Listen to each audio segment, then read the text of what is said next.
বলে ভারত যেভাবে হাসিনাকে রক্ষা করছে, এই উপমহাদেশের পশ্চিম দিকে একটা কাশ্মীর আছে, পূর্ব দিকে আরেকটি কাশ্মীর সৃষ্টির চেষ্টা করছেন ভারত।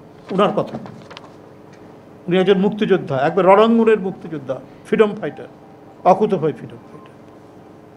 আজও এ ধরনের মানুষ আমাদের সমাজে আছে।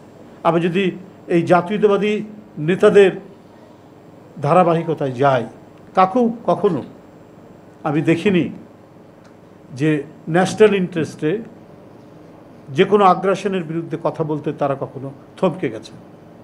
মৌলানা আব্দুল হামিদ খান ভাসানী, শহীদ রাষ্ট্রপতি জিয়াউর রহমান, দেশনেত্রী বেগম খালেদা জিয়া এবং আমাদের যে বর্তমান ভারপ্রাপ্ত চেয়ারম্যান, তারও বক্তব্য, বিবৃতি প্রত্যেকটিতে দেখবেন ন্যাশনাল ইন্টারেস্ট এবং আমাদের গণতন্ত্রকে যেভাবে বিপন্ন করা হয়েছে একজন প্রতিভূ তৈরি করে শেখ হাসিনার মতো, তার মধ্যে দিয়ে তারা তাদের ইন্টারেস্ট রক্ষা করার যে প্রচেষ্টা চালিয়েছেন, এর বিরুদ্ধে অসংখ্য বক্তব্য তার রয়েছে।